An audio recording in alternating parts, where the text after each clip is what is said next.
Hi, I'm Brianna Page, and the medical device I decided to investigate was the Percept PC Deep Brain Stimulator with BrainSense technology.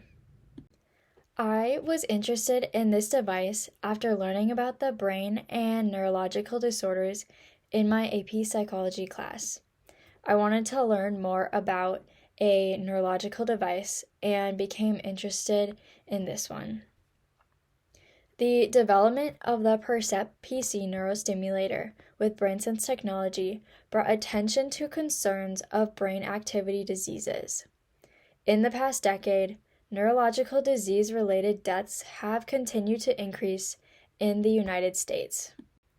The United States of America has the highest rate of neurological disorders. Canada comes in second, and Uruguay comes in third, with also some very high cases of neurological disorders in their countries. Being an American, it is super concerning that the US has the highest number.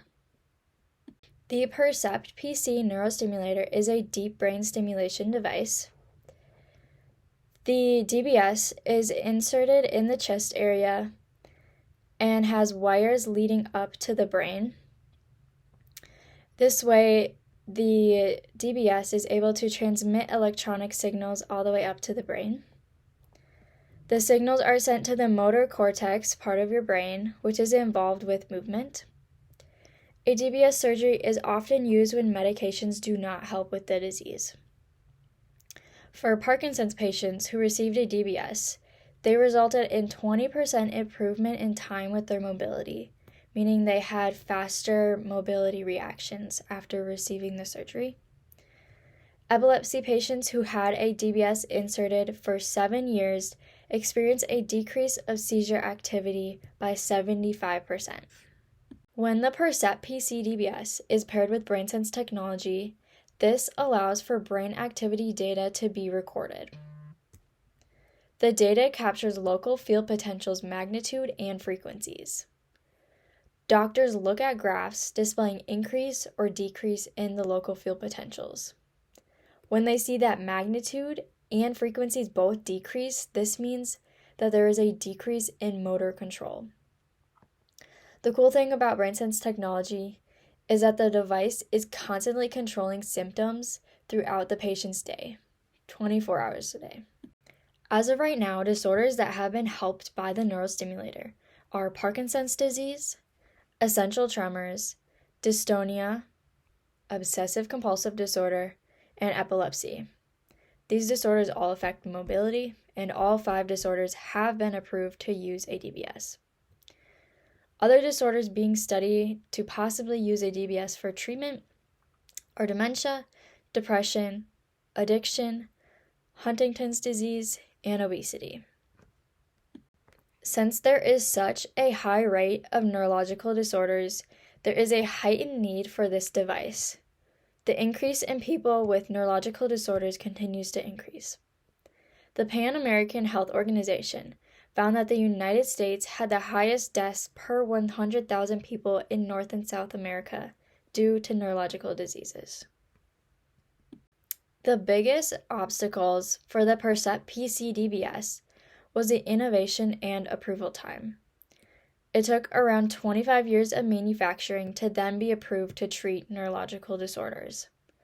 The device is an upgraded DBS device since it can increase effects of neurological disorders and also capture brain activity of patients. The insertion of a DBS requires brain surgery, which we usually would think is super high risk, but this surgery is considered to be pretty low risk. Benefits from the surgery could be very helpful to patients who are suffering from severe neurological disorders. For patients who have epilepsy, they may like their chances of having the major decrease in seizure activity over time. Like I said before, the 7 years of having the DBS resulted in 75% decrease of their seizure activity. And even though it took a while, they may like that chance and want to take the risk of having the surgery.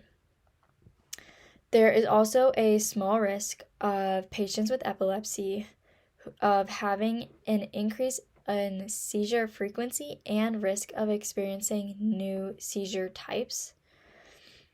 And then there is also a 1% chance of brain hemorrhage happening during the DBS surgery. Thinking about insurance coverage, DBSs are covered by Medicare for patients with Parkinson's and essential tremors. Patients do have to qualify for certain terms to get this coverage. The Journal of Neurosurgery conducted a study comparing cost of the implant surgery for patients and found a price average of about $34,052. The only possible competitor for the device is the Activa RC device. This device is not paired with the BrainSense technology, which can record data of brain activity, so the Percept PC is favored instead. The market of production for deep brain stimulators was valued at $1.2 billion in 2022 and is estimated to just about double the market value by 2032. From this graph, you can see the expected trend of increase looking up to 2032. I'd like to mention the 4 Ps that we discussed in our class. First, the producer can have the role of letting healthcare facilities know about the deep brain stimulation device. Then, looking at payer, Medicare is an example of an insurance payer. The coverage depends on the patient's medical status. For example, they might not like if a Parkinson's patient has depression because there is finding that depression may worsen after receiving the DBS surgery. The provider's perspective is that it is considered a low-risk surgery, but brain surgery is always nerve-wracking, so there's always a risk of something going terribly wrong. And then the patient can receive a possibly life-changing medical reward if they go through with the surgery. Yes, the surgery does not fully cure the neurological diseases, but it lessens the symptoms, and with the BrainSense technology, you can really regulate how they're doing, and the doctors can figure out the best treatment for them. Thinking about how this device relates to healthcare, I would like to bring up the topics of patient experience and regulation. In our class, we talked about how little patients know about what's going on because they don't know about medical terms. With doctors using the BrainSense technology to show the data to patients, this will ensure patients' understanding of what is going on. The data is able to be shown through computers and iPads to give visuals of their local field potential activity in the form of a graph, which is really helpful to patients. Another topic we discussed was regulating sickness and diseases. Using the BrainSense technologies, doctors can adjust treatment for each patient individually.